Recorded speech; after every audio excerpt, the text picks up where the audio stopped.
Has Donald Trump changed his mind on immigration policy, or has he just been playing games with Joe Biden?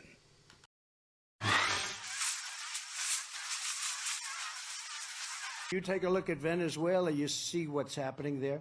72% down in crime because they've taken their gangs, their drug dealers, also their prisoners. And where have they brought them? To the United States of America. Thank you very much. So I've been very poor at marketing my channel, so if you like the content, like, subscribe, and hit the notification bell.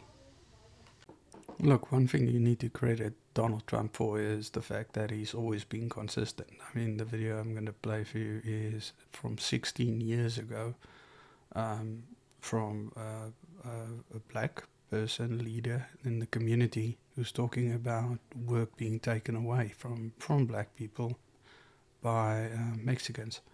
If one would do an analysis of what has happened in terms of black prosperity, both politically, socially, and economically, one would have to conclude that the presence of both legal immigrants and illegal immigrants has adversely impacted our ability to move forward.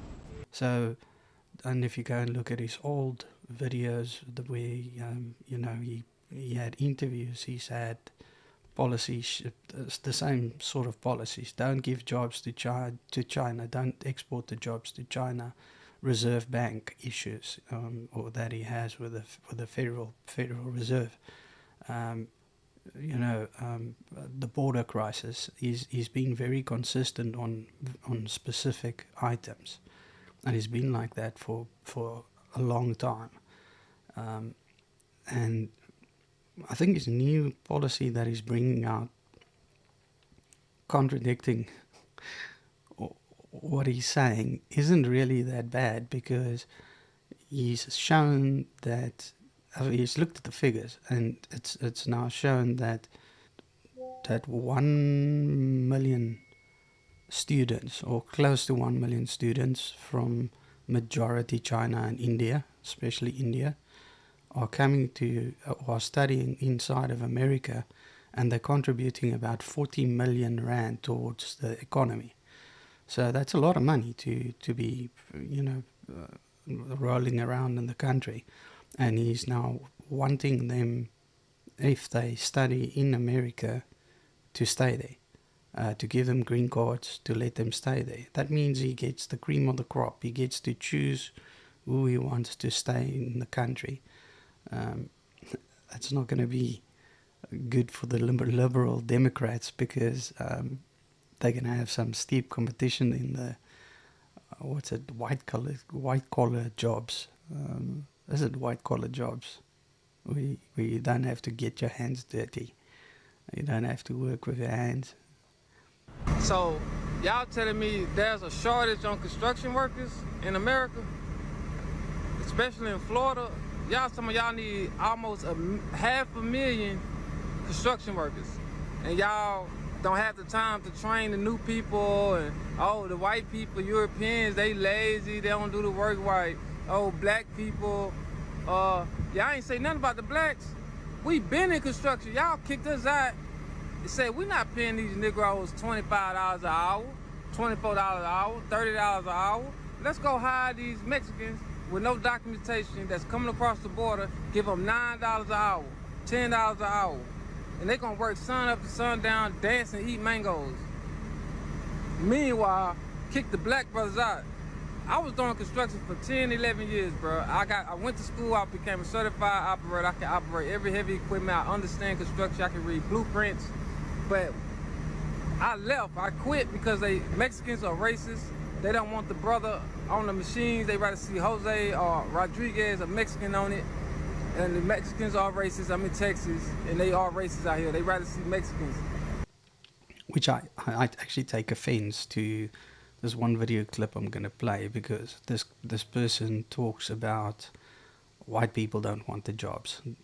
Now, I live in South Africa, and my dad, because there's discrimination against white people in South Africa, my dad, my grandfather, and my brother, they all three went to go and drive trucks in America, because luckily for them at that stage, the Mexicans were taking a stance against the salary or the wages, and they went to go and work there for $8 an hour, and they were working 16 hours a day sometimes.